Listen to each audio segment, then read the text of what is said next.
Good morning प्यारे बच्चियों। ਅੱਜ जो ਅਸੀਂ 12ਵੀਂ ਕਲਾਸ ਦਾ ਆਟੋਮੋਬਾਈਲ ਦਾ ਪਾਠ ਪੜ੍ਹਨ ਜਾ ਰਹੇ ਹਾਂ ਉਸ ਦਾ ਨਾਮ ਹੈ ਯੂਨਿਟ ਪਹਿਲਾ ਸਰਵਿਸ ਮੈਨੂਅਲ।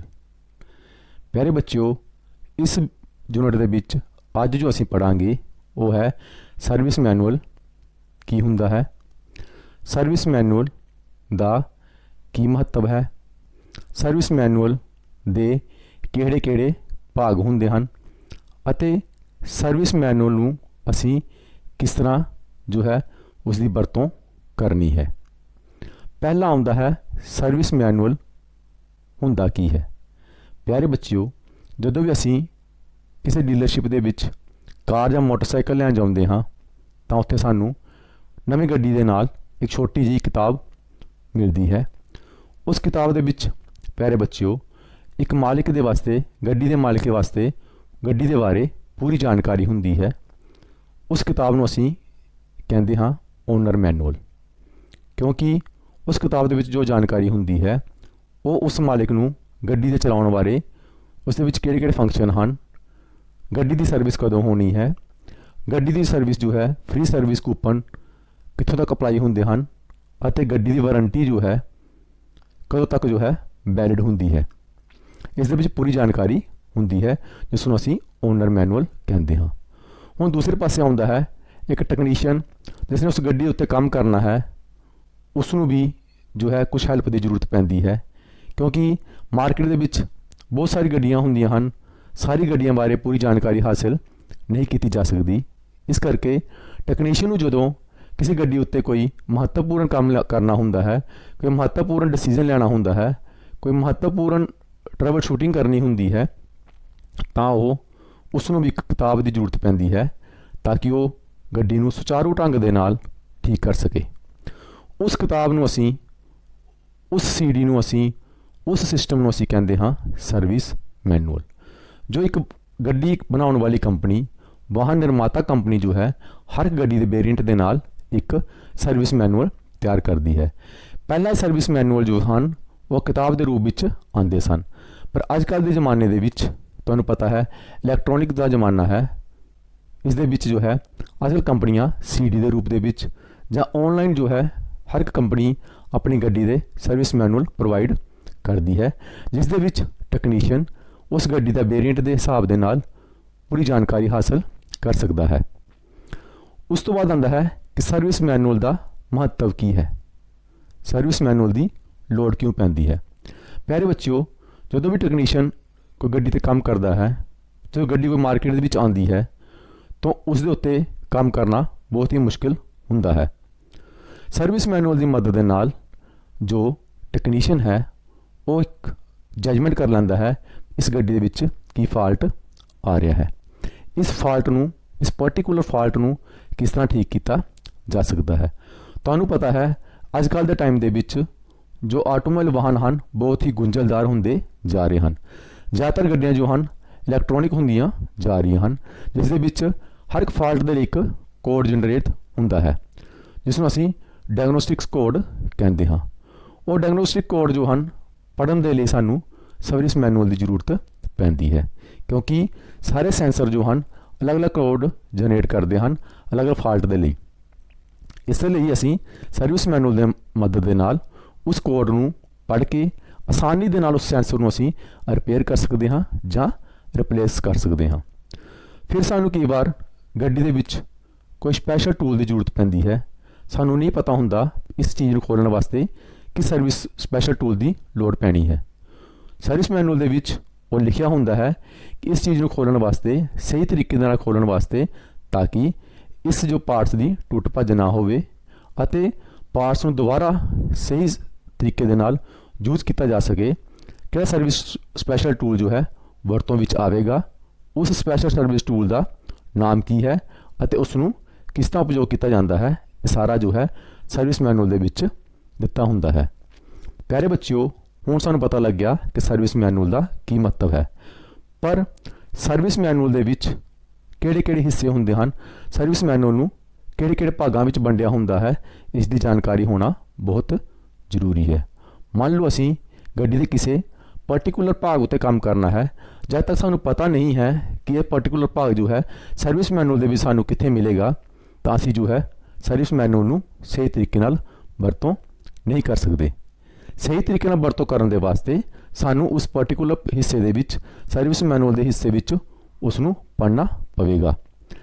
ਉਸ ਤੋਂ ਬਾਅਦ ਆਉਂਦਾ ਹੈ ਕਿ ਅਸੀਂ ਸਰਵਿਸ ਮੈਨੂਅਲ ਨੂੰ ਕਿਸ ਤਰ੍ਹਾਂ ਪੜ੍ਹਨਾ ਹੈ, ਕਿਉਂਕਿ ਅਗਰ ਸਾਨੂੰ ਸਰਵਿਸ ਮੈਨੂਅਲ ਨੂੰ ਸਹੀ ਤਰੀਕੇ ਨਾਲ ਪੜ੍ਹਨ ਦਾ ਤਰੀਕਾ ਪਤਾ ਹੋਵੇਗਾ ਤਾਂ ਅਸੀਂ ਸਰਵਿਸ ਮੈਨੂਅਲ ਨੂੰ ਸਹੀ ਤਰੀਕੇ ਦੇ ਨਾਲ ਪੜ੍ਹ ਸਕਾਂਗੇ ਅਤੇ ਇੱਕ ਗੱਡੀ ਨੂੰ ਸਹੀ ਤਰੀਕੇ ਦੇ ਨਾਲ ਸੁਚਾਰੂ ਰੂਪ ਦੇ ਨਾਲ ਉਸ ਦੀ ਰਿਪੇਅਰ ਕਰ ਸਕਾਂਗੇ ਅਤੇ ਜੋ ਹੈ ਕਸਟਮਰ ਦੀ ਸੈਟੀਸਫੈਕਸ਼ਨ ਜੋ ਹੈ ਉਹ ਵਧੀਆ ਹੋਵੇਗੀ ਜਦੋਂ ਉਸ ਦੇ ਸਾਹਮਣੇ ਅਸੀਂ ਇੱਕ ਸਪੈਸ਼ਲ ਟੂਲ ਦੇ ਨਾਲ ਕੰਮ ਕਰਾਂਗੇ, ਸਪੈਸ਼ਲ ਟੈਕਨੀਕ ਦੇ ਨਾਲ ਕੰਮ ਕਰਾਂਗੇ ਤਾਂ ਉਸ ਨੂੰ ਭਰੋਸਾ ਹੋ ਜਾਵੇਗਾ ਕਿ ਮੈਂ ਇੱਕ ਅੱਛੀ ਵਰਕਸ਼ਾਪ ਦੇ ਵਿੱਚ ਆਇਆ ਹਾਂ, ਇੱਕ ਕੁਆਲਿਟੀ ਦਾ ਕੰਮ ਹੋ ਰਿਹਾ ਹੈ, ਇਸ ਆਦਮੀ ਨੂੰ ਜੋ ਹੈ ਟੈਕਨੀਕਲੀ ਇਸ ਗੱਡੀ ਬਾਰੇ ਪੂਰੀ ਜਾਣਕਾਰੀ ਹੈ।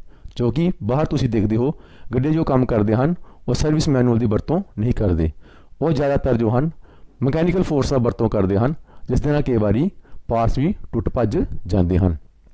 ਇਸ ਤਰ੍ਹਾਂ ਪਿਆਰੇ ਬੱਚਿਓ ਤੁਹਾਨੂੰ ਸਮਝ ਆ ਗਈ ਹੋਵੇਗੀ ਕਿ ਅੱਜ ਦਾ ਵਿਸ਼ਾ ਜੋ ਹੈ ਤੁਹਾਡੇ ਲਈ ਕਿੰਨਾ ਮਹੱਤਵਪੂਰਨ ਹੈ।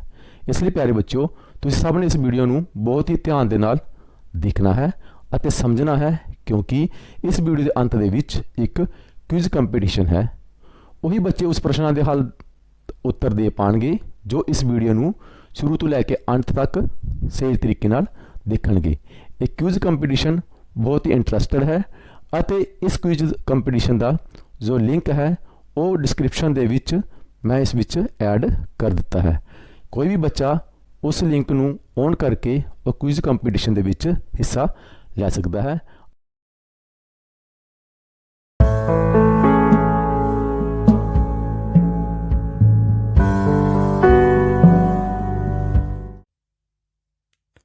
ਸਰਵਿਸ ਮੈਨੂਅਲ ਪਾਰਟ ਦੇ ਵਿੱਚ ਅਸੀਂ ਪੜਾਂਗੇ ਸਰਵਿਸ ਮੈਨੂਅਲ ਕੀ ਹੁੰਦਾ ਹੈ, ਸਰਵਿਸ ਮੈਨੂਅਲ ਕਹਿੰਦੇ ਕਿਹਨੂੰ ਹਨ। ਫਿਰ ਅਸੀਂ ਪੜਾਂਗੇ ਸਰਵਿਸ ਮੈਨੂਅਲ ਦਾ ਕੀ ਮਹੱਤਵ ਹੈ, ਅਸੀਂ ਸਰਵਿਸ ਮੈਨੂਅਲ ਦੀ ਵਰਤੋਂ ਕਿਉਂ ਕਰਦੇ ਹਾਂ। ਫਿਰ ਅਸੀਂ ਪੜਾਂਗੇ ਸਰਵਿਸ ਮੈਨੂਅਲ ਦੇ ਵੱਖ-ਵੱਖ ਹਿੱਸੇ ਕਿਹੜੇ ਹੁੰਦੇ ਹਨ। ਸਰਵਿਸ ਮੈਨੂਅਲ ਨੂੰ ਪੜ੍ਹਨ ਦਾ ਤਰੀਕਾ ਕੀ ਹੁੰਦਾ ਹੈ।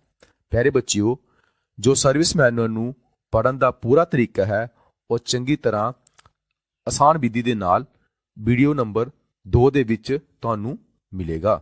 ਤੁਸੀਂ ਪਹਿਲਾਂ ਵੀਡੀਓ ਨੰਬਰ 1 ਦੇਖਣੀ ਹੈ। ਇਸ ਵੀਡੀਓ ਵਿੱਚ ਤੁਹਾਨੂੰ ਪਤਾ ਲੱਗੇਗਾ ਕਿ ਸਰਵਿਸ ਮੈਨੂਅਲ ਕੀ ਹੁੰਦਾ ਹੈ। ਪਹਿਲਾ ਆਉਂਦਾ ਹੈ ਸਰਵਿਸ ਮੈਨੂਅਲ ਹੁੰਦਾ ਕੀ ਹੈ। ਪਿਆਰੇ ਬੱਚਿਓ ਜਦੋਂ ਵੀ ਕੋਈ ਮੈਨੂਫੈਕਚਰ ਗੱਡੀ ਤਿਆਰ ਕਰਦਾ ਹੈ, ਨਵੀਂ ਗੱਡੀ ਬਣਾਉਂਦਾ ਹੈ ਤਾਂ ਉਸ ਦੇ ਨਾਲ ਉਹ ਇੱਕ ਕਿਤਾਬ ਤਿਆਰ ਕਰਦਾ ਹੈ ਜਿਸ ਨੂੰ ਆਪਾਂ ਸਰਵਿਸ ਮੈਨੂਅਲ ਕਹਿੰਦੇ ਹਾਂ। ਇਸ ਕਿਤਾਬ ਦੇ ਵਿੱਚ ਕੀ ਹੁੰਦਾ ਹੈ, ਇਸ ਕਿਤਾਬ ਦੇ ਵਿੱਚ ਉਹ ਸਾਰੀ ਜਾਣਕਾਰੀ ਹੁੰਦੀ ਹੈ ਕਿ ਇਹ ਗੱਡੀ ਕਿਹੜੇ ਮਟੀਰੀਅਲ ਦੀ ਬਣੀ ਹੋਈ ਹੈ, ਇਸ ਗੱਡੀ ਦੀ ਸਰਵਿਸ ਕਿੱਦਾਂ ਕਰਨੀ ਹੈ, ਇਸ ਗੱਡੀ ਦੇ ਵਿੱਚ ਵੱਖ-ਵੱਖ ਤੇਲ ਜੋ ਹਨ ਕਦੋਂ ਚੇਂਜ ਕਰਨੇ ਹਨ ਅਤੇ ਕਿੰਨੀ ਮਾਤਰਾ ਦੇ ਵਿੱਚ ਚੇਂਜ ਕਰਨੇ ਹਨ, ਇਸ ਦੇ ਬਾਕੀ ਜੋ ਵੱਖ-ਵੱਖ ਭਾਗ ਹਨ ਉਹ ਕਦੋਂ ਤੱਕ ਸਰਵਿਸ ਕੀਤੇ ਜਾ ਸਕਦੇ ਹਨ, ਰਿਪੇਅਰ ਕੀਤੇ ਜਾ ਸਕਦੇ ਹਨ ਜਾਂ ਫਿਰ ਕਦੋਂ ਇਹਨਾਂ ਨੂੰ ਪੂਰਾ ਹੀ ਬਦਲਣਾ ਪੈਂਦਾ ਹੈ। ਇਹਨਾਂ ਬਾਰੇ ਸਾਰੀ ਜਾਣਕਾਰੀ ਜੋ ਹੈ ਇੱਕ ਸਰਵਿਸ ਮੈਨੂਅਲ ਦੇ ਵਿੱਚ ਹੁੰਦੀ ਹੈ।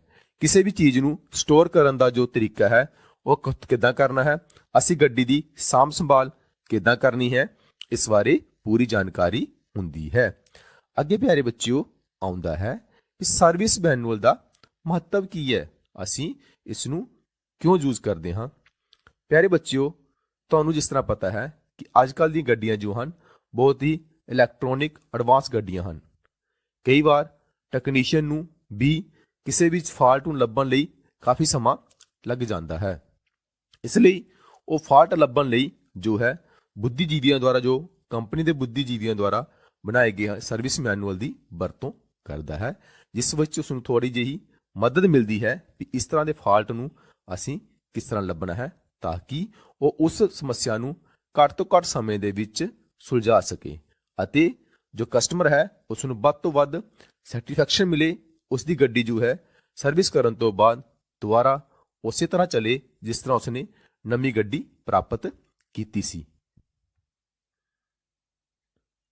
ਅੱਗੇ ਪਿਆਰੇ ਬੱਚਿਓ, ਸਰਵਿਸ ਮੈਨੂਅਲ ਦੇ ਵਿੱਚ ਵੱਖ-ਵੱਖ ਹਿੱਸੇ ਕਿਹੜੇ ਹੁੰਦੇ ਹਨ? ਪਹਿਲਾ ਹੁੰਦਾ ਹੈ ਜਰਨਲ ਇਨਫੋਰਮੇਸ਼ਨ। ਇਸ ਵਿੱਚ ਸਾਰੀ ਜਰਨਲ ਇਨਫੋਰਮੇਸ਼ਨ ਹੁੰਦੀ ਹੈ ਗੱਡੀ ਦੇ ਬਾਰੇ।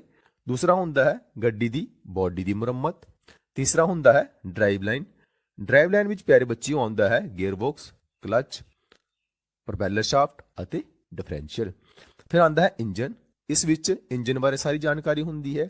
ਬ੍ਰੇਕ ਸਿਸਟਮ, ਗੱਡੀ ਦੇ ਬ੍ਰੇਕ ਬਾਰੇ ਪੂਰੀ ਜਾਣਕਾਰੀ। ਸਟੀਅਰਿੰਗ ਸਿਸਟਮ, ਸਸਪੈਂਸ਼ਨ ਸਿਸਟਮ, ਗੱਡੀ ਦਾ ਸੇਫਟੀ ਸਿਸਟਮ, ਗੱਡੀ ਦੀ ਜਿੰਨੀ ਵੀ ਇਲੈਕਟ੍ਰਿਕ ਵਾਇਰਿੰਗ ਹੈ ਉਸ ਦੇ ਬਾਰੇ ਪੂਰੀ ਜਾਣਕਾਰੀ ਅਤੇ ਅੰਤ ਵਿੱਚ ਹੁੰਦਾ ਹੈ ਏਸੀ ਸਿਸਟਮ ਬਾਰੇ ਪੂਰੀ ਜਾਣਕਾਰੀ। ਜਿਸ ਵਿੱਚ ਪੜਾਂਗੇ ਅਸੀਂ ਕਿ ਸਰਵਿਸ ਮੈਨੂਅਲ ਨੂੰ ਕਿਸ ਤਰ੍ਹਾਂ ਅਸੀਂ ਦੇਖਣਾ ਹੈ। ਪਹਿਲਾ ਆਉਂਦਾ ਹੈ ਜਰਨਲ ਇਨਫੋਰਮੇਸ਼ਨ। ਜਰਨਲ ਇਨਫੋਰਮੇਸ਼ਨ ਵਿੱਚ ਕੀ ਆਉਂਦਾ ਹੈ? ਇਸ ਵਿੱਚ ਪਿਆਰੇ ਬੱਚਿਓ ਗੱਡੀ ਦੇ ਸਾਰੇ ਨਟ ਬੋਲਟ ਨੂੰ ਟਾਈਟ ਕਰਨ ਦਾ ਤਰੀਕਾ, ਜਿਸ ਨੂੰ ਅਸੀਂ ਟਾਰਕ ਟਾਈਟ ਕਹਿੰਦੇ ਹਾਂ, ਪੂਰੀ ਜਾਣਕਾਰੀ ਹੁੰਦੀ ਹੈ। ਗੱਡੀ ਦਾ ਚੈਸੀ ਨੰਬਰ ਕਿੱਥੇ ਹੈ ਅਤੇ ਇੰਜਨ ਨੰਬਰ ਕਿੱਥੇ ਲਿਖਿਆ ਹੋਇਆ ਹੈ, ਇਸ ਦੇ ਬਾਰੇ ਪੂਰੀ ਜਾਣਕਾਰੀ ਹੁੰਦੀ ਹੈ। ਅਸੀਂ ਗੱਡੀ ਦੀ ਮੇਨਟੇਨੈਂਸ ਕਿੱਦਾਂ ਕਰਨੀ ਹੈ ਅਤੇ ਕਿਸ ਸਰਵਿਸ ਦੇ ਉੱਤੇ ਗੱਡੀ ਵਿੱਚ ਕਿਹੜਾ ਸਮਾਨ ਬਦਲਿਆ ਜਾਵੇਗਾ ਅਤੇ ਕਿਸ ਨੂੰ ਦੁਬਾਰਾ ਉਸੇ ਤਰ੍ਹਾਂ ਫਿੱਟ ਕੀਤਾ ਜਾਵੇਗਾ, ਸਭ ਲਿਖਿਆ ਹੁੰਦਾ ਹੈ। ਅਤੇ ਗੱਡੀ ਵਿੱਚ ਵੱਖ-ਵੱਖ ਲੁਬਰੀਕੈਂਟ ਕਿਹੜੇ ਵਰਤੇ ਜਾਣਗੇ ਅਤੇ ਉਹਨਾਂ ਦੀ ਕਿੰਨੀ ਮਾਤਰਾ ਹੋਵੇਗੀ ਅਤੇ ਉਹ ਕਿਹੜੀ ਕੰਪਨੀ ਦੁਆਰਾ ਪਾਸ ਕੀਤੇ ਹੋਏ ਲੁਬਰੀਕੈਂਟ ਹੋਣਗੇ, ਇਹ ਸਾਰੀ ਜਾਣਕਾਰੀ ਸਾਨੂੰ ਸਰਵਿਸ ਮੈਨੂਅਲ ਦੇ ਜਰਨਲ ਇਨਫੋਰਮੇਸ਼ਨ ਦੇ ਵਿੱਚ ਮਿਲਦੀ ਹੈ। ਫਿਰ ਪਿਆਰੇ ਬੱਚਿਓ ਦੂਸਰਾ ਆਉਂਦਾ ਹੈ ਗੱਡੀ ਦੀ ਬਾਡੀ ਦੀ ਮੁਰੰਮਤ। ਇਸ ਦੇ ਵਿੱਚ ਸਾਨੂੰ ਸਰਵਿਸ ਮੈਨੂਅਲ ਦੇ ਵਿੱਚ ਗੱਡੀ ਦੀ ਬਾਡੀ ਦੀ ਮੁਰੰਮਤ ਦੇ ਵਿੱਚ ਸਾਨੂੰ ਸਭ ਤੋਂ ਪਹਿਲਾਂ ਗੱਡੀ ਦੀ ਬਾਡੀ ਦੇ ਵਿੱਚ ਜੋ ਨਟ ਬੋਲਟ ਲੱਗੇ ਹਨ ਉਹਨਾਂ ਦਾ ਟਾਈਟਨਿੰਗ ਟਾਰਕ ਜੋ ਹੈ, ਕਿੰਨਾ ਸੀ ਇਹਨੂੰ ਕੱਸਣਾ ਹੈ, ਉਹ ਲਿਖਿਆ ਹੁੰਦਾ ਹੈ। ਗੱਡੀ ਦੀ ਬਾਡੀ ਦੇ ਵੱਖ-ਵੱਖ ਹਿੱਸੇ, ਉਹਨਾਂ ਦੀ ਮੁਰੰਮਤ ਅਤੇ ਉਹਨਾਂ ਨੂੰ ਬਦਲਣ ਦੀ ਵਿਧੀ ਕੀ ਹੁੰਦੀ ਹੈ। ਸਾਨੂੰ ਪਤਾ ਹੈ ਕਿ ਗੱਡੀ ਦੀ ਬਾਡੀ ਦੇ ਵੱਖ-ਵੱਖ ਹਿੱਸੇ ਜਿਸ ਤਰ੍ਹਾਂ ਫੈਂਡਰ, ਬੰਪਰ, ਦਰਵਾਜ਼ੇ, ਬੋਨਟ, ਸ਼ੀਸ਼ੇ, ਖਿੜਕੀਆਂ ਦੇ ਸ਼ੀਸ਼ੇ, ਫੈਂਡਰ, ਕੁਆਟਰ ਪੈਨਲ, ਇਹ ਸਾਰੀ ਜਾਣਕਾਰੀ ਇਸ ਵਿੱਚ ਹੁੰਦੀ ਹੈ। ਗੱਡੀ ਦੀ ਬਾਡੀ ਦੇ ਹਿੱਸਿਆਂ ਦੀ ਮੁਰੰਮਤ ਲਈ ਵਰਤੇ ਜਾਂਦੇ ਵੱਖ-ਵੱਖ ਸਪੈਸ਼ਲ ਟੂਲ ਦੇ ਬਾਰੇ ਵੀ ਜਾਣਕਾਰੀ ਹੁੰਦੀ ਹੈ। ਗੱਡੀ ਦੀ ਬਾਡੀ ਦੇ ਵੱਖ-ਵੱਖ ਹਿੱਸਿਆਂ ਦੇ ਨਾਮ ਅਤੇ ਇਹ ਹਿੱਸੇ ਗੱਡੀ ਵਿੱਚ ਕਿੱਥੇ ਫਿੱਟ ਕੀਤੇ ਗਏ ਹਨ, ਇਸ ਦੇ ਬਾਰੇ ਵੀ ਪੂਰੀ ਜਾਣਕਾਰੀ ਹੁੰਦੀ ਹੈ। ਪਿਆਰੇ ਬੱਚਿਓ ਉਸ ਤੋਂ ਬਾਅਦ ਆਉਂਦਾ ਹੈ ਡਰਾਈਵ ਲਾਈਨ। ਡਰਾਈਵ ਲਾਈਨ ਦੇ ਵਿੱਚ ਪਿਆਰੇ ਬੱਚਿਓ ਆਉਂਦਾ ਹੈ ਤੁਹਾਡੇ ਗੱਡੀ ਦੇ gear box, clutch, drive shaft ਅਤੇ ਡਿਫਰੈਂਸ਼ੀਅਲ, ਇਹਨਾਂ ਬਾਰੇ ਪੂਰੀ ਜਾਣਕਾਰੀ ਹੁੰਦੀ ਹੈ। ਡਰਾਈਵ ਲਾਈਨ ਦੇ ਵਿੱਚ ਗੇਅਰ, ਕਲਚ, ਡਿਫਰੈਂਸ਼ੀਅਲ ਅਤੇ ਡਰਾਈਵ ਸ਼ਾਫਟ ਦੇ ਉੱਤੇ ਕਿਹੜੇ ਨਟ ਬੋਲਟ ਲੱਗੇ ਹਨ, ਉਹਨਾਂ ਦਾ ਟਾਈਟਨਿੰਗ ਟਾਰਕ ਕਿੰਨਾ ਹੈ, ਇਸ ਦੇ ਬਾਰੇ ਪੂਰੀ ਜਾਣਕਾਰੀ ਹੁੰਦੀ ਹੈ। ਅਤੇ ਕਲਚ ਨੂੰ, ਗੇਅਰ ਨੂੰ, ਡਿਫਰੈਂਸ਼ੀਅਲ ਅਤੇ ਪ੍ਰੋਪੈਲਰ ਸ਼ਾਫਟ ਨੂੰ ਡਿਸਮੈਂਟਲ ਕਰਨ ਦਾ ਪ੍ਰੋਸੀਜਰ ਅਤੇ ਉਸ ਨੂੰ ਦੁਬਾਰਾ ਠੀਕ ਕਰਕੇ ਫਿੱਟ ਕਰਨ ਦਾ ਤਰੀਕਾ ਵੀ ਇਸ ਵਿੱਚ ਲਿਖਿਆ ਹੁੰਦਾ ਹੈ।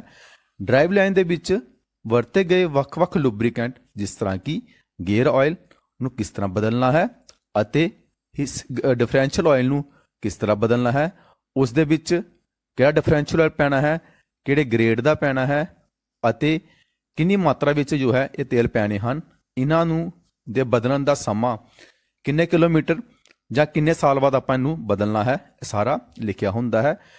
ਚੌਥਾ ਨੰਬਰ ਆਉਂਦਾ ਹੈ ਡਰਾਈਵ ਲਾਈਨ ਦੇ ਵੱਖ-ਵੱਖ ਨੁਕਸਾਂ ਨੂੰ ਚੈੱਕ ਕਰਨ ਦੇ ਸਿਲਸਿਲੇਵਾਰ ਵਿਧੀ। ਅਸੀਂ ਅਗਰ ਗੇਅਰ ਬਾਕਸ ਦੇ ਵਿੱਚ, ਕਲਚ ਦੇ ਵਿੱਚ, ਡਿਫਰੈਂਸ਼ੀਅਲ ਦੇ ਵਿੱਚ ਜਾਂ ਪ੍ਰੋਪੈਲਰ ਸ਼ਾਫਟ ਦੇ ਵਿੱਚ ਕੋਈ ਫਾਲਟ ਪੈ ਜਾਂਦਾ ਹੈ ਤਾਂ ਉਸ ਨੂੰ ਅਸੀਂ ਕਿਸ ਤਰ੍ਹਾਂ ਚੈੱਕ ਕਰਨਾ ਹੈ ਅਤੇ ਉਸ ਨੂੰ ਆਪਾਂ ਕਿਸ ਤਰ੍ਹਾਂ ਠੀਕ ਕਰਨਾ ਹੈ, ਇਸ ਦੇ ਬਾਰੇ ਪੂਰੀ ਜਾਣਕਾਰੀ ਸਾਨੂੰ ਡਰਾਈਵ ਲਾਈਨ ਯੂਨਿਟ ਦੇ ਵਿੱਚ ਮਿਲਦੀ ਹੈ। ਉਸ ਤੋਂ ਬਾਅਦ ਪਿਆਰੇ ਬੱਚਿਓ ਆਉਂਦਾ ਹੈ ਚੌਥਾ ਯੂਨਿਟ ਜੋ ਹੈ ਸਰਵਿਸ ਮੈਨੂਅਲ ਦਾ, ਉਹ ਹੈ ਇੰਜਨ। ਇੰਜਨ ਦੇ ਵਿੱਚ ਪਿਆਰੇ ਬੱਚਿਓ ਕੀ ਹੁੰਦਾ ਹੈ, ਇੰਜਨ ਦੇ ਸਾਰੇ ਨਟ ਬੋਲਟ ਜੋ ਹਨ, ਚਾਹੇ ਉਹ ਹੈਡ ਦੇ ਨਟ ਬੋਲਟ ਹਨ, ਚਾਹੇ ਕਨੈਕਟਿੰਗ ਰੋਡ ਦੇ ਨਟ ਬੋਲਟ ਹਨ, ਚਾਹੇ ਉਹ ਕ੍ਰੈਂਕ ਸ਼ਾਫਟ ਦੇ ਨਟ ਬੋਲਟ ਹਨ, ਇਹਨਾਂ ਬਾਰੇ ਟਾਈਟਨਿੰਗ ਟਾਰਕ ਕਿੰਨਾ ਚਾਹੀਦਾ ਹੈ, ਸਾਰੀ ਜਾਣਕਾਰੀ ਹੁੰਦੀ ਹੈ। ਇੰਜਨ ਦੇ ਵੱਖ-ਵੱਖ ਹਿੱਸਿਆਂ ਨੂੰ ਕਿਸ ਤਰ੍ਹਾਂ ਆਪਣਾ ਖੋਲ੍ਹਣਾ ਹੈ ਅਤੇ ਕਿਸ ਤਰ੍ਹਾਂ ਇਸ ਨੂੰ ਸਿਲਸਿਲੇਵਾਰ ਜੋ ਹੈ ਟਾਈਟ ਕਰਨਾ ਹੈ, ਇਸ ਦੀ ਪੂਰੀ ਪ੍ਰਕਿਰਿਆ ਹੁੰਦੀ ਲਿਖੀ ਹੁੰਦੀ ਹੈ। ਇੰਜਨ ਵਿੱਚ ਕਿਹੜੇ ਲੁਬਰੀਕੈਂਟ ਅਤੇ ਕੂਲੈਂਟ ਦੀ ਮਾਤਰਾ ਕਿੰਨੀ ਪੈਂਦੀ ਹੈ, ਇਸ ਨੂੰ ਬਦਲਣ ਦੀ ਵਿਧੀ ਕੀ ਹੈ ਅਤੇ ਇਸ ਨੂੰ ਕਿੰਨੇ ਸਮੇਂ ਬਾਅਦ ਜਾਂ ਕਿੰਨੇ ਕਿਲੋਮੀਟਰ ਬਾਅਦ ਬਦਲਿਆ ਜਾਂਦਾ ਹੈ, ਇਹ ਸਾਰਾ ਜਾਣਕਾਰੀ ਇੰਜਨ ਯੂਨਿਟ ਦੇ ਵਿੱਚ ਲਿਖੀ ਹੁੰਦੀ ਹੈ। ਇੰਜਨ ਦੇ ਵੱਖ-ਵੱਖ ਨੁਕਸਾਂ ਨੂੰ ਚੈੱਕ ਕਰਨ ਦੇ ਲਈ ਸਿਲਸਿਲੇਵਾਰ ਆਪਾਂ ਕਿਸ ਤਰ੍ਹਾਂ ਸਟੈਪ ਬਾਈ ਸਟੈਪ ਉਸ ਨੂੰ ਚੈੱਕ ਕਰਨਾ ਹੈ, ਇਹ ਵੀ ਲਿਖਿਆ ਹੁੰਦਾ ਹੈ। ਇਸੇ ਤਰ੍ਹਾਂ ਇੰਜਨ ਯੂਨਿਟ ਦੇ ਵਿੱਚ ਅੱਗੇ ਹੁੰਦਾ ਹੈ ਇੰਜਨ ਦੇ ਸਾਰੇ, ਕਿਉਂਕਿ ਅੱਜ ਕੱਲ੍ਹ ਤੁਹਾਨੂੰ ਪਤਾ ਹੈ ਪਿਆਰੇ ਬੱਚਿਓ, ਇਲੈਕਟ੍ਰੋਨਿਕ ਗੱਡੀਆਂ ਆ ਰਹੀਆਂ ਹਨ, ਜਿਸ ਦੇ ਵਿੱਚ ਜਦੋਂ ਵੀ ਕੋਈ ਫਾਲਟ ਆਉਂਦਾ ਹੈ ਉਹ ਕੋਈ ਨਾ ਕੋਈ ਡਾਇਗਨੋਸਟਿਕ ਕੋਡ ਦਿਖਾਉਂਦਾ ਹੈ।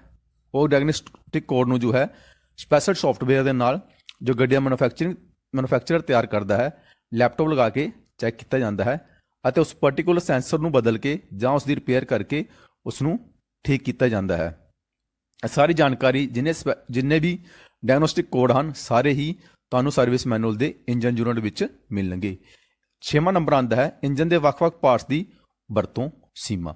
ਇੰਜਨ ਦੇ ਜੋ ਪਾਰਟਸ ਹਨ ਕਦੋਂ ਤੱਕ ਉਹ ਕਿਸ ਹੱਦ ਤੱਕ ਕਿੰਨੇ ਟੋਲਰੈਂਸ ਤੱਕ ਉਹਨੂੰ ਆਪਾਂ ਰਿਪੇਅਰ ਕਰ ਸਕਦੇ ਹਾਂ, ਜਾਂ ਉਸ ਤੋਂ ਅੱਗੇ ਵੱਧ ਟੋਲਰੈਂਸ ਹੋ ਜਾਂਦੀ ਹੈ ਤਾਂ ਆਪਾਂ ਉਹਨੂੰ ਨਵਾਂ ਹੀ ਬਦਲਣਾ ਹੈ, ਇਹ ਸਾਰੀ ਜਾਣਕਾਰੀ ਹੁੰਦੀ ਹੈ। 7ਵਾਂ ਆਉਂਦਾ ਹੈ ਇੰਜਨ ਦੀ ਰਿਪੇਅਰ ਕਰਨ ਲਈ ਵਰਤੇ ਜਾਂਦੇ ਵਾਲੇ ਸਪੈਸ਼ਲ ਔਜ਼ਾਰਾਂ ਦੀ ਜਾਣਕਾਰੀ। ਜਿਹੜੇ ਸਪੈਸ਼ਲ ਔਜ਼ਾਰ ਜੋ ਹਨ ਇੰਜਨ ਦੀ ਰਿਪੇਅਰ ਕਰਨ ਲਈ ਅਸੀਂ ਵਰਤਦੇ ਹਾਂ ਉਹਨਾਂ ਬਾਰੇ ਪੂਰੀ ਜਾਣਕਾਰੀ ਹੁੰਦੀ ਹੈ। 8ਵਾਂ ਆਉਂਦਾ ਹੈ ਇੰਜਨ ਇਲੈਕਟ੍ਰਿਕ ਵਾਇਰਿੰਗ ਨੂੰ ਚੈੱਕ ਕਰਨ ਅਤੇ ਮੁਰੰਮਤ ਕਰਨ ਦੀ ਜਾਣਕਾਰੀ, ਚਾਹੇ ਪੈਟਰੋਲ ਗੱਡੀ ਹੋਵੇ ਚਾਹੇ ਡੀਜ਼ਲ ਗੱਡੀ, ਕਿਉਂਕਿ ਅੱਜ ਕੱਲ੍ਹ CRDI ਜਾਂ MPFI ਗੱਡੀਆਂ ਆਉਂਦੀਆਂ ਹਨ। ਇਹਨਾਂ ਵਿੱਚ ਇੰਜਨ ਦੇ ਵਿੱਚ ਵੀ ਕਾਫੀ ਵਾਇਰਿੰਗ ਸੈਂਸਰਾਂ ਦੀ ਵਾਇਰਿੰਗ ਹੁੰਦੀ ਹੈ।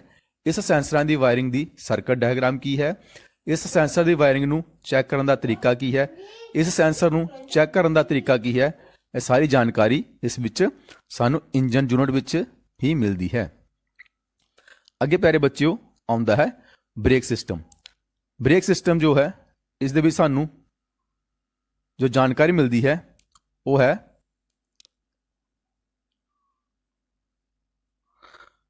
ਗੱਡੀ ਦੇ ਵਿੱਚ ਬ੍ਰੇਕ ਸਿਸਟਮ ਵਿੱਚ ਲੱਗੇ ਸਾਰੇ ਨਟ ਬੋਲਟਾਂ ਨੂੰ ਕਿੰਨੇ ਟਾਰਕ ਤੇ ਆਪਾਂ ਟਾਈਟ ਕਰਨਾ ਹੈ। ਦੂਸਰੇ ਨੰਬਰ ਤੇ ਗੱਡੀ ਵਿੱਚ ਲੱਗੇ ਵੱਖ-ਵੱਖ ਬ੍ਰੇਕ ਸਿਸਟਮਾਂ ਦੀ ਜਾਣਕਾਰੀ। ਗੱਡੀ ਵਿੱਚ ਕਿਹੜੇ ਬ੍ਰੇਕ ਸਿਸਟਮ ਲੱਗੇ ਹਨ, ABS ਲੱਗਿਆ ਹੋਇਆ ਹੈ ਜਾਂ ਡਿਸਕ ਬ੍ਰੇਕ ਹੈ, ਜਾਂ ਇਸ ਵਿੱਚ ਹੈਂਡ ਬ੍ਰੇਕ ਜੋ ਹੈ ਮਕੈਨੀਕਲ ਲੱਗੀ ਹੋਈ ਹੈ, ਹਾਈਡ੍ਰੋਲਿਕ ਬ੍ਰੇਕ ਸਿਸਟਮ ਹੈ, ਜੋ ਵੀ ਲੱਗਿਆ ਹੈ ਉਸ ਦੇ ਬਾਰੇ ਪੂਰੀ ਜਾਣਕਾਰੀ ਹੁੰਦੀ ਹੈ।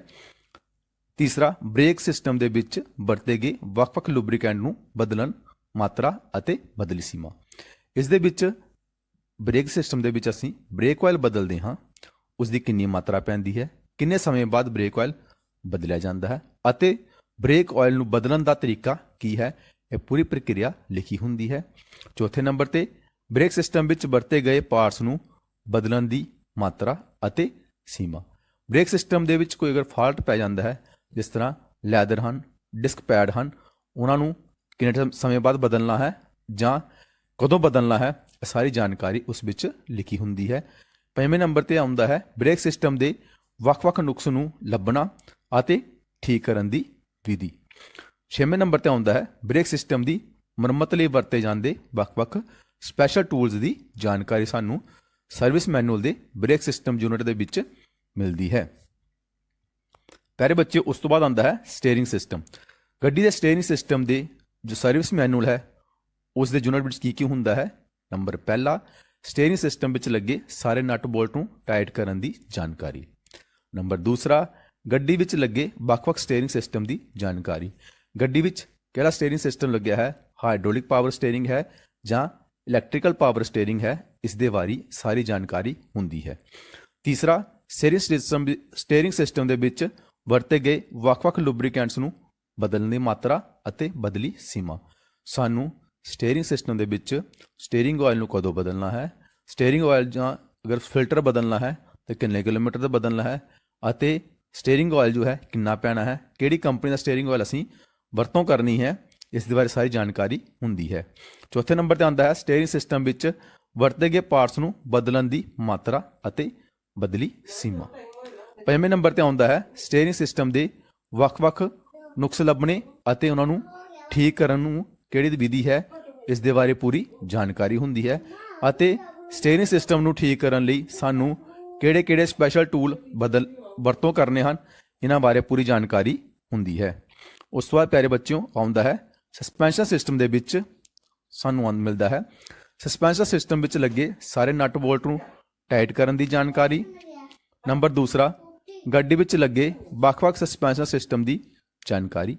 ਗੱਡੀ ਵਿੱਚ ਕਿਹੜਾ ਸਸਪੈਂਸ਼ਨ ਸਿਸਟਮ ਲੱਗਿਆ ਹੋਇਆ ਹੈ, ਇੰਡੀਪੈਂਡੈਂਟ ਸਸਪੈਂਸ਼ਨ ਸਿਸਟਮ ਹੈ ਜਾਂ ਪੁਰਾਣਾ ਕਮਾਨੀਆਂ ਵਾਲਾ ਸਸਪੈਂਸ਼ਨ ਸਿਸਟਮ ਹੈ, ਉਸ ਦੇ ਸਾਰੇ ਪਾਰਟਸ ਬਾਰੇ ਸਾਰੀ ਜਾਣਕਾਰੀ ਹੁੰਦੀ ਹੈ।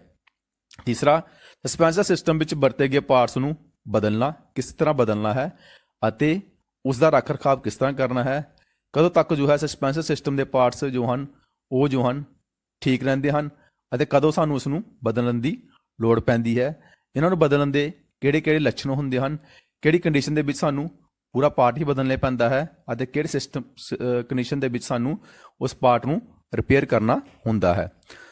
ਸਸਪੈਂਸ਼ਨ ਸਿਸਟਮ ਦੇ ਵੱਖ-ਵੱਖ ਨੁਕਸਾਂ ਨੂੰ ਲੱਭਣਾ ਅਤੇ ਉਸ ਨੂੰ ਕਿਸ ਤਰ੍ਹਾਂ ਸਿਲਸਿਲੇਵਾਰ ਠੀਕ ਕਰਨਾ ਹੈ, ਇਹ ਸਾਰੀ ਵਿਧੀ ਸਰਵਿਸ ਮੈਨੂਅਲ ਦੇ ਸਸਪੈਂਸ਼ਨ ਸਿਸਟਮ ਵਿੱਚ ਹੁੰਦੀ ਹੈ। ਹੋਰ ਸਸਪੈਂਸ਼ਨ ਸਿਸਟਮ ਦੇ ਵਿੱਚ ਕੀ ਹੁੰਦਾ ਹੈ, ਸਸਪੈਂਸ਼ਨ ਸਿਸਟਮ ਦੀ ਮੁਰੰਮਤ ਲਈ ਵਰਤੇ ਜਾਂਦੇ ਵੱਖ-ਵੱਖ ਸਪੈਸ਼ਲ ਔਜ਼ਾਰਾਂ ਦੀ ਜਾਣਕਾਰੀ। ਛੇਵਾਂ, ਪਹੀਏ ਅਤੇ ਟਾਇਰ, ਗੱਡੀ ਵਿੱਚ ਕਿਸ ਸਾਈਜ਼ ਦੇ ਟਾਇਰ ਲੱਗੇ ਹਨ, ਉਹਨਾਂ ਟਾਇਰਾਂ ਵਿੱਚ ਕਿੰਨੀ ਹਵਾ ਭਰਨੀ ਹੈ ਅਤੇ ਉਹਨਾਂ ਟਾਇਰਾਂ ਵਿੱਚ ਅਗਰ ਉਹ ਟਿਊਬਲੈਸ ਟਾਇਰ ਹਨ ਤਾਂ ਉਹਨਾਂ ਨੂੰ ਜੋ ਹੈ ਪੰਚਰ ਲਗਾਉਣ ਦਾ ਤਰੀਕਾ ਵੀ ਲਿਖਿਆ ਹੁੰਦਾ ਹੈ। ਪਹੀਆਂ ਅਤੇ ਟਾਇਰਾਂ ਦੀ ਮੁਰੰਮਤ ਬਾਰੇ ਪੂਰੀ ਜਾਣਕਾਰੀ ਹੁੰਦੀ ਹੈ। ਗੱਡੀ ਦੀ ਅਲਾਈਨਮੈਂਟ ਅਤੇ ਪਹੀਆਂ ਨੂੰ ਬੈਲੈਂਸਿੰਗ ਕਰਨ ਦੀ ਵਿਧੀ ਵੀ ਇਸ ਵਿੱਚ ਦਿੱਤੀ ਹੁੰਦੀ ਹੈ। ਉਸ ਤੋਂ ਬਾਅਦ ਪਿਆਰੇ ਬੱਚਿਓ ਆਉਂਦਾ ਹੈ ਗੱਡੀ ਦੇ ਸੇਫਟੀ ਸਿਸਟਮ। ਗੱਡੀ ਦੇ ਸੇਫਟੀ ਸਿਸਟਮ ਦੇ ਵਿੱਚ ਆਉਂਦੇ ਹਨ, ਜਿਸ ਤਰ੍ਹਾਂ ਅੱਜ ਕੱਲ੍ਹ ਤੁਹਾਨੂੰ ਪਤਾ ਹੈ ਗੱਡੀ ਵਿੱਚ ਇਮੋਬਿਲਾਈਜ਼ਿੰਗ ਸਿਸਟਮ ਆ ਰਿਹਾ ਹੈ। ਇਮੋਬਿਲਾਈਜ਼ਿੰਗ ਸਿਸਟਮ ਨੂੰ ਚਾਬੀ ਅਗਰ ਗੁੰਮ ਹੋ ਜਾਂਦੀ ਹੈ, ਚਾਬੀ ਨੂੰ ਕੋਡਿੰਗ ਕਿੱਦਾਂ ਕਰਨੀ ਹੈ, ਉਸ ਅਗਰ ਗੱਡੀ ਵਿੱਚ ਕੋਈ ਫਾਲਟ ਆ ਰਿਹਾ ਹੈ ਜੋ ਇਗਨੀਸ਼ਨ ਸਿਸਟਮ ਨਾਲ ਰਿਲੇਟਡ ਹੈ, ਉਸ ਨੂੰ ਕਿਸ ਤਰ੍ਹਾਂ ਲੱਭਣਾ ਹੈ ਅਤੇ ਗੱਡੀ ਦੇ ਵਿੱਚ ਜੋ ਸੇਫਟੀ ਸਿਸਟਮ ਦੀ ਜੋ ਵਾਇਰਿੰਗ ਡਾਇਗਰਾਮ ਹੈ ਉਸ ਵਿੱਚ ਕਿਹੜੇ-ਕਿਹੜੇ ਸੈਂਸਰ ਲੱਗੇ ਹਨ, ਇਹਨਾਂ ਬਾਰੇ ਸਾਰੀ ਜਾਣਕਾਰੀ ਲਿਖੀ ਹੁੰਦੀ ਹੈ। ਗੱਡੀ ਦੀ ਨੰਬਰ ਦੂਸਰੇ ਤੇ ਸੀਟ ਬੈਲਟ ਨੂੰ ਬਦਲਣ ਦਾ ਤਰੀਕਾ ਕਿਸ ਤਰ੍ਹਾਂ ਹੈ, ਇਹ ਲਿਖਿਆ ਹੁੰਦਾ ਹੈ। ਨੰਬਰ ਤੀਸਰਾ, 에ਅਰ ਬੈਗ ਦੀ ਗੱਡੀ ਵਿੱਚ ਕਿੱਥੇ-ਕਿੱਥੇ 에ਅਰ ਬੈਗ ਲੱਗੇ ਹੋਏ ਹਨ ਅਤੇ 에ਅਰ ਬੈਗ ਦਾ ਅਗਰ ਫਾਲਟ ਆਉਂਦਾ ਹੈ ਉਸ ਫਾਲਟ ਦਾ ਕੋਡ ਕੀ ਹੈ ਔਰ 에ਅਰ ਬੈਗ ਸਿਸਟਮ ਦੀ ਜੋ ਹੈ ਸੇਫਟੀ ਸਿਸਟਮ ਹੈ, ਇਸ ਦੀ ਜੋ ਹੈ ਸਰਕਟ ਡਾਇਗਰਾਮ ਜੋ ਹੈ ਉਹ ਕੀ ਹੈ, ਸਾਰੀ ਲਿਖੀ ਹੁੰਦੀ ਹੈ। ਚੌਥਾ ਆਉਂਦਾ ਹੈ ਗੱਡੀ ਵਿੱਚ ਲੱਗੇ ਹੋਰ ਸੇਫਟੀ ਸਿਸਟਮਾਂ ਦੀ ਜਾਣਕਾਰੀ ਅਤੇ ਸਥਿਤੀ। ਇਹਨਾਂ ਬਾਰੇ ਸਾਰੀ ਜਾਣਕਾਰੀ ਸਾਨੂੰ ਗੱਡੀ ਦੇ ਸੇਫਟੀ ਸਿਸਟਮ ਸਰਵਿਸ ਮੈਨੂਅਲ ਵਿੱਚ ਮਿਲਦੀ ਹੈ। ਉਸ ਤੋਂ ਪਿਆਰੇ ਬੱਚੋਂ ਆਉਂਦਾ ਹੈ ਗੱਡੀ ਦੀ ਇਲੈਕਟ੍ਰਿਕ ਵਾਇਰਿੰਗ। ਇਸ ਦੇ ਵਿੱਚ ਪੂਰੀ ਗੱਡੀ ਦੇ ਵਿੱਚ ਜੋ ਹੈ ਉਸ ਦੇ ਅਲੱਗ ਇਲੈਕਟ੍ਰਿਕ ਵਾਇਰਿੰਗ ਜੋ ਹੈ ਬਾਰੇ ਜਾਣਕਾਰੀ ਹੁੰਦੀ ਹੈ। ਅਲੱਗ-ਅਲੱਗ ਪਾਰਟਸ ਕਿਹੜੇ ਲੱਗੇ ਹੋਏ ਹਨ, ਉਹਨਾਂ ਦੀ ਆਪਾਂ ਕਿਸ ਤਰ੍ਹਾਂ ਉਸ ਨੂੰ ਖੋਲ੍ਹਣਾ ਹੈ, ਕਿਸ ਤਰ੍ਹਾਂ ਬੰਦ ਕਰਨਾ ਹੈ, ਕਿਸ ਤਰ੍ਹਾਂ ਉਸ ਨੂੰ ਬਦਲਣਾ ਹੈ, ਇਸ ਦੀ ਪੂਰੀ ਜਾਣਕਾਰੀ ਹੁੰਦੀ ਹੈ। ਗੱਡੀ ਵਿੱਚ ਫਿਊਜ਼ ਬਾਕਸ ਕਿੱਥੇ ਲੱਗੇ ਹੋਏ ਹਨ ਅਤੇ ਕਿਹੜੇ ਫਿਊਜ਼ ਦੀ ਕੀ ਗ੍ਰੇਡਿੰਗ ਹੈ, ਉਹ ਸਾਰੀ ਜਾਣਕਾਰੀ ਉਸ ਵਿੱਚ ਲਿਖੀ ਹੁੰਦੀ ਹੈ। ਕਿਹੜਾ ਫਿਊਜ਼ ਕਿਸ ਕੰਮ ਲਈ ਵਰਤਿਆ ਜਾਂਦਾ ਹੈ, ਇਸ ਦੇ ਬਾਰੇ ਪੂਰੀ ਜਾਣਕਾਰੀ ਲਿਖੀ ਹੁੰਦੀ ਹੈ। ਗੱਡੀ ਵਿੱਚ ਜਿੰਨੀ ਵੀ ਇਲੈਕਟ੍ਰਿਕ ਵਾਇਰਿੰਗ ਹੈ, ਸਾਰੀ ਵਾਇਰਿੰਗ ਡਾਇਗਰਾਮ ਸਾਨੂੰ ਹੈ ਗੱਡੀ ਦੀ electric wiring system service manual ਵਿੱਚ ਮਿਲਦੀ ਹੈ। ਗੱਡੀ ਦੇ ਜੋ ਪਾਰਟਸ ਹਨ ਉਹਨਾਂ ਨੂੰ ਖੋਲ੍ਹਣਾ ਅਤੇ ਉਹਨਾਂ ਚੈੱਕ ਕਰਨਾ ਸਪੈਸ਼ਲ ਟੂਲ ਦੇ ਨਾਲ ਕਿਸ ਤਰ੍ਹਾਂ ਚੈੱਕ ਕਰਨਾ ਹੈ, ਇਹ ਸਾਰੀ ਜਾਣਕਾਰੀ, ਉਸ ਦੀ ਰੈਸਿਸਟੈਂਸ ਕਿੰਨੀ ਹੈ, ਉਸ ਦੀ ਜੋ ਹੈ ਵੋਲਟੇਜ ਕਿੰਨੀ ਆ ਰਹੀ ਹੈ, ਇਹ ਸਾਰਾ ਕੁਝ ਜੋ ਹੈ ਉਸ ਦੇ ਵਿੱਚ ਲਿਖਿਆ ਹੁੰਦਾ ਹੈ। ਉਸ ਤੋਂ ਬਾਅਦ ਪਿਆਰੇ ਬੱਚਿਓ ਆਉਂਦਾ ਹੈ ਵਾਤਾਨੁਕੂਲਨ ਸਿਸਟਮ। ਇਸ ਦੇ ਵਿੱਚ ਗੱਡੀ ਦੇ ਏਸੀ ਸਿਸਟਮ ਦੇ ਬਾਰੇ ਪੂਰੀ ਜਾਣਕਾਰੀ ਹੁੰਦੀ ਹੈ। ਗੱਡੀ ਦੇ ਏਸੀ ਸਿਸਟਮ ਦੇ ਕਿਹੜੇ-ਕਿਹੜੇ ਭਾਗ ਹਨ, ਉਹ ਭਾਗ ਕਿਸ ਤਰ੍ਹਾਂ ਕੰਮ ਕਰਦੇ ਹਨ, ਗੱਡੀ ਦੇ ਏਸੀ ਸਿਸਟਮ ਦਾ ਸਰਕਟ ਕੀ ਹੈ, ਉਸ ਨੂੰ ਗੱਡੀ ਏਸੀ ਸਿਸਟਮ ਵਿੱਚ ਅਗਰ ਕੋਈ ਪ੍ਰੋਬਲਮ ਆ ਜਾਂਦੀ ਹੈ ਉਸ ਦੇ ਕੀ ਲੱਛਣ ਹਨ ਅਤੇ ਸਾਨੂੰ ਕਿਹੜੇ ਭਾਗ ਨੂੰ ਬਦਲਣਾ ਚਾਹੀਦਾ ਹੈ, ਪੂਰੀ ਜਾਣਕਾਰੀ ਹੁੰਦੀ ਹੈ। ਫਿਰ ਗੱਡੀ ਦੇ ਏਸੀ ਸਿਸਟਮ ਦੇ ਵਿੱਚ ਕਿਹੜਾ ਰੈਫਰੀਜਰੈਂਟ ਵਰਤਿਆ ਜਾ ਰਿਹਾ ਹੈ ਅਤੇ ਕਿਹੜਾ ਕੰਪਰੈਸਰ ਆਇਲ ਬਦਲਣਾ ਹੈ, ਕਦੋਂ ਬਦਲਣਾ ਹੈ, ਕਿੰਨੀ ਮਾਤਰਾ ਵਿੱਚ ਇਹ ਚੀਜ਼ ਪੈਣੀ ਹੈ ਅਤੇ ਕਿਹੜੀ ਕੰਪਨੀ ਦੇ ਅਸੀਂ ਰੈਫਰੀਜਰੈਂਟ ਅਤੇ ਕੰਪਰੈਸਰ ਆਇਲ ਵਰਤੋਂ ਕਰਨੀ ਹੈ, ਇਹ ਸਾਰੀ ਜਾਣਕਾਰੀ ਹੁੰਦੀ ਹੈ। ਤੇ ਗੱਡੀ ਦੇ ਵਾਤਾਨੁਕੂਲਨ ਸਿਸਟਮ ਦੇ ਅਲੱਗ-ਅਲੱਗ ਨੁਕਸਾਨ ਨੂੰ ਲੱਭਣਾ ਅਤੇ ਮੁਰੰਮਤ ਕਰਨ ਦਾ ਤਰੀਕਾ।